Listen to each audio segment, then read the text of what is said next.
Hare Krishna everyone, welcome back to the channel. तो कैसे हैं आप सब? आई होप आप सब बहुत अच्छे होंगे, स्वस्थ होंगे, मस्त होंगे और अपनी पढ़ाई भी ज़ोर शोर से ही कर रहे होंगे। तो फ्रेंड्स, सबसे पहले मैं आप लोगों को मेरा इस न्यू ब्लॉग पे स्वागत करती हूँ। और जो भी मेरे न्यू व्यूअर्स हैं उन लोगों को मैं बता दूँ, मेरा नाम पूर्णिमा सरदार है और मैं झारखंड की सरायकेला की रहने वाली हूँ। एक छोटे से गांव में मैं रहती हूँ। और ये जो आप ब्लॉग देख रहे हैं ये आप एक स्टडी ब्लॉग बोल सकते हैं। और मैंने 120 डेज का एक चैलेंज खुद से लिया है, जिसमें मुझे है ना रोज़ पढ़ना है। क्या पढ़ना है वो मैटर नहीं करता है। रोज़ मुझे कम से कम 2-3 घंटा, 5 घंटा, 7 घंटा, 8 घंटा, जिस तरह से हो सके ना, मुझे रोज़ कंटिन्यू होके पढ़ना है। तो यही आज मेरा डे 46 आ गया है उस चैलेंज का। और 46 डे का जो है, मैं सुबह से ही आज थोड़ा पढ़ाई शुरू कर दी थी। सबसे पहले उठते साथ ही मैंने जो है अपना पढ़ाई करी। और आज मैं सुबह सुबह खाना नहीं बनाई थी, क्योंकि कल जो है ना मेरे हस्बैंड से थोड़ा कहा सुनी हो गई थी, जिस वजह से सुबह को मैंने कहा कि मैं पढ़ाई करती हूँ, मुझे नहीं मतलब आप टिफ़िन ले जाओ नहीं ले जाओ। तो इस तरह से हुआ, कभी कभार हो जाता है, तो चिंता नहीं करने का चीज़ है, ठीक है। क्योंकि घर में मेरा हुआ झगड़ा, लेकिन मेरी सासू माँ सुबह सुबह बना दी थी। वो हमको ना शाम को पता चला, जब मेरे हस्बैंड आके नहीं बताए थे, बाद में बताए कि तुम क्या सोच रही हो, तुमने बना दी तो क्या हमको नहीं मिलने वाला है।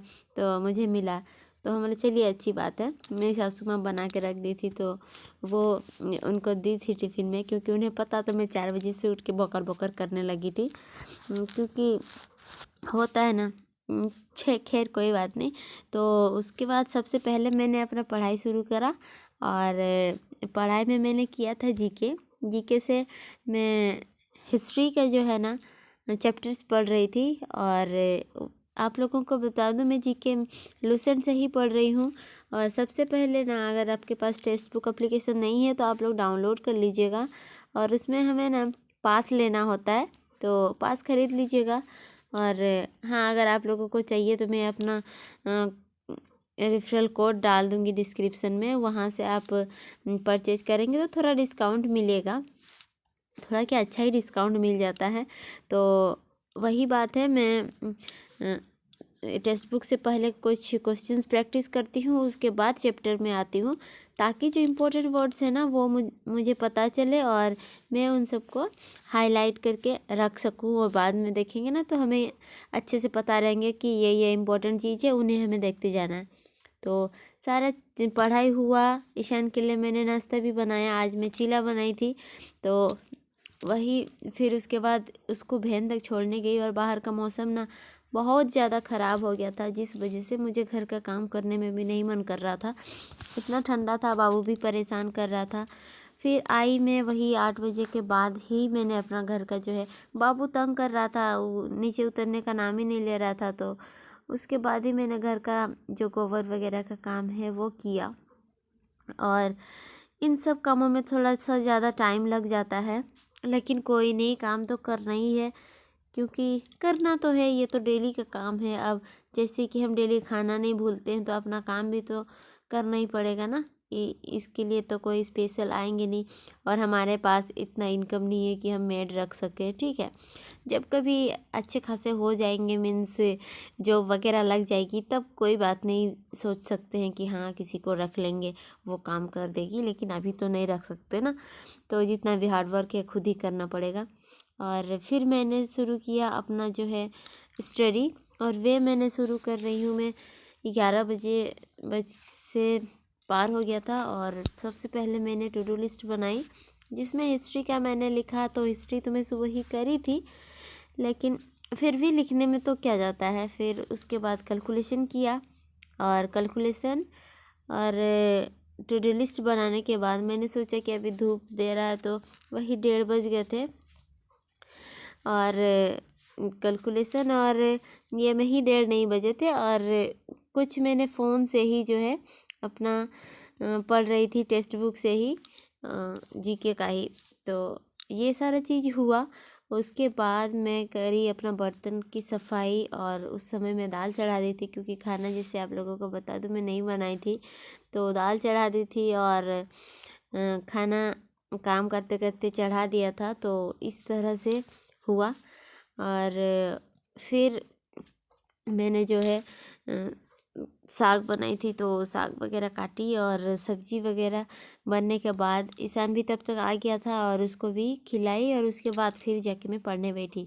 तो फ्रेंड्स, कुछ जो है ना मेरे पास क्वेश्चंस आ रहे थे कि दीदी एसएससी से रिलेटेड जो है ना बहुत सारी क्वेरीज है, जैसे कि हमें ना, हम हिंदी मीडियम के हैं तो सारा सब्जेक्ट जैसे मैथ्स हुआ, रीजनिंग, जीके, ये सब ना हिंदी में आती है, तो इंग्लिश में थोड़ा ज़्यादा प्रॉब्लम होता है। तो वैसे हमें क्या करना चाहिए, हिंदी में प्रिपरेशन करना चाहिए कि इंग्लिश में? तो फ्रेंड्स देखिए, हमारा सीजीएल में 4 सब्जेक्ट होता है, मैथ्स, रीजनिंग, जीके और इंग्लिश। तो इंग्लिश अगर आपको नहीं भी आती है ना तो आपको सीखना पड़ेगा। ये नहीं बोल रही कि इंग्लिश सीखने के बाद आप जीके भी इंग्लिश में करो, इंग्लिश तो आपको सीखना है। अगर बाकी सब्जेक्ट्स आपको इंग्लिश में नहीं हो रहे हैं तो उन्हें आप हिंदी में कीजिए, लेकिन इंग्लिश आपको सीखना पड़ेगा। और इंग्लिश तो सीखना ही है। और हाँ, टाइपिंग का भी क्वेश्चन थे, तो मुझे लगा कि वीडियो में बोल देना ज़्यादा अच्छा होगा कि टाइपिंग हमेशा इंग्लिश में होता है। ठीक है, जब भी आपका टियर 2 के बाद टाइपिंग टेस्ट होता है ना, तो उसमें जो है इंग्लिश में ही रहता है। मेरी एक फ्रेंड सेलेक्टेड है, तो मैं उसी के कांटेक्ट में रहती हूँ, तो उसी से मैंने पूछा और थोड़ा सर्च करने के बाद मुझे पता चला कि इंग्लिश में ही होती है। तो ज़्यादा टेंशन मत लीजिए, आप जिस भी भाषा में आप अपना तैयारी कर रहे हैं, ओडिया, इंग्लिश, हिंदी, बंगाली, आपको जो भी भाषा आता है ना वो भाषा में आप तैयारी कीजिए। लेकिन हाँ, इंग्लिश को आपको स्ट्रॉन्ग करना पड़ेगा। आप ग्रामर पढ़िए, रूल्स पढ़िए, वोकेब पढ़िए, एडिटोरियल्स पढ़िए, जैसे भी हो सकता है ना। अगर आपका इंग्लिश कमज़ोर है तो उस पर वर्क कीजिए, और ये मत सोचिए कि 25 में मुझे एक सीट मिल जाए, क्योंकि अभी टाइम बहुत ज़्यादा नहीं है। तो ये सोच के मत चलिए, इतना सोचिए कि 25 तक मुझे कम से कम 140-50 मार्क्स लाने हैं, ये सोच के आप पढ़ाई कीजिए। ये नहीं बोलिए कि सिलेक्शन मेरा हो ही जाना है, क्योंकि जब हम अभी कमज़ोर है, मीन्स हमें नहीं आता है अभी, तो हम अगर हड़बड़ा के सोचेंगे कि इतना मार्क्स हमें मिल जाना चाहिए, तो नहीं मिलेगा। सिर पे ना भारीपन आएगा, प्रेशर होने लगेगा, तो इसीलिए उतना भी नहीं हड़बड़ाना है हमें। हाँ, लेकिन काम कर सकते हैं। जिसका मैथ्स कमज़ोर है वो मैथ्स पे ध्यान दीजिए, और साथ साथ सारा सब्जेक्ट्स को लेके हमें चलना है। ऐसा नहीं कि मैथ्स पढ़े और रीजनिंग छोड़ दिए, रीजनिंग पढ़े और जीके छोड़ दिए, इस तरह से नहीं करना है हमें। हर रोज़ थोड़ा थोड़ा, कम से कम आधा घंटा रीजनिंग को दिए तो 1 घंटा जीके को दिए, 2 घंटा इंग्लिश को दिए तो 4 घंटा मैथ्स को दिए। इस तरह से मीन्स हमें डिवाइड करना है सारी चीज़ों को, और इस तरह से हमारी जो प्रिपरेशन है ना वो सही ट्रैक पे जाएगी। और जब तक हम कंटिन्यूटी किसी चीज़ में नहीं रखेंगे ना तो हमारी पकड़ नहीं बन पाएगी। भले ही आप जितने भी इंटेलिजेंट हो, आप स्कूल में टॉप किए हो, कॉलेज में टॉप किए हो, ये मैटर नहीं करता है। मैटर तो ये करता है ना कि आपने जो है कितना दिन कंसिस्टेंटली होके पढ़ाई की है, और जो मैथ्स के एक क्वेश्चन है उसको कितनी बार सॉल्व किया है, मैटर वो करता है। ताकि आप जब एग्ज़ाम में जाएं तो आपका जो है ना क्वेश्चन देखते ही पता चल जाए कि इसको तो मैंने 5 बार किया है, तो ये कोई बड़ी बात नहीं है। तो हमें इस तरह का बनना है, और उसके लिए हमें मेहनत करनी पड़ेगी। तो हमें डरना नहीं है, मेहनत करना है। और चूँकि हमारा फैमिली है और फैमिली के साथ बहुत मुश्किल होता है, तो हमें ना सक्सेस होने के लिए इतना हड़बड़ाना नहीं है। ऐसा नहीं है, रोटी तो मिल ही रही है, और मुश्किल कोई नहीं है। और कोई नहीं है मीन्स है मुश्किल, ऐसा सोचेंगे तो है, लेकिन जब हम किसी भी चीज़ को डेली डेली करते जाएंगे ना तो आसान बनने लगती है। और हमें तो आसान बनाना है, तब जाके ना कुछ हो पाएगा। अगर हम लोग आसान नहीं बनाएंगे तो बहुत ज़्यादा मुश्किल है। हम नहीं पढ़ेंगे तो आसान बनेगा नहीं। तो इसीलिए मुझे भी बहुत डर लगता था कि मैथ्स तो मेरे से बनते नहीं है, क्वेश्चंस बनते ही नहीं है, मार्क्स आते नहीं है। तो मैं अभी मॉक्स नहीं लगा रही हूँ, और मॉक्स अभी मुझे लगाना भी नहीं है। जब तक मैथ्स का आधा सिलेबस ख़त्म नहीं हो जाता मैं मॉक्स नहीं लगाने वाली हूँ, क्योंकि बाकी में तो थोड़ा मार्क्स आ भी जाते हैं, लेकिन बिना मैथ्स का मेरा वही 70-80 मार्क्स आ जाते हैं। तो लेकिन फिर भी मैथ्स तो करना पड़ेगा। जब तक आपका मार्क्स अच्छे नहीं आएंगे तो मॉक्स लगाने में मज़ा भी नहीं आएगा।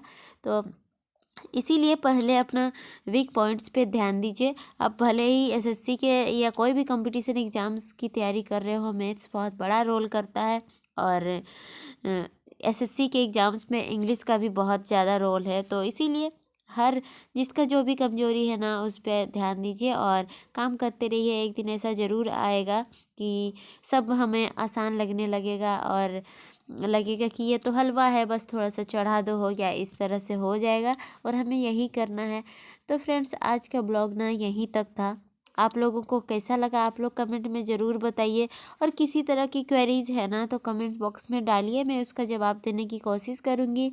मैं तो कमेंट में ही रिप्लाई करने का कोशिश करती हूँ, लेकिन हर चीज़ ना पॉसिबल नहीं हो पाता है।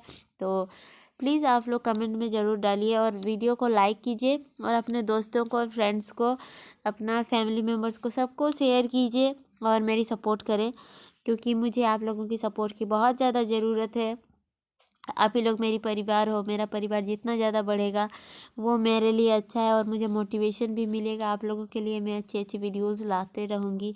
फ्रेंड्स, आज का भी जो मेरा पढ़ाई है ना, 5 से 6 घंटे की पढ़ाई हो पाई थी दिन भर में। तो ऐसे रहा आज का मेरा दिन। आप लोग कितना घंटा पढ़ पाते हैं वो भी कमेंट में ज़रूर बताइए। तो मिलते हैं आपसे नेक्स्ट ब्लॉग में, तब तक के लिए बाय बाय फ्रेंड्स। अपना ध्यान रखें, अपने परिवार का ध्यान रखें और अपना पढ़ाई को बिल्कुल भी ना छोड़ें, पढ़ते रहें।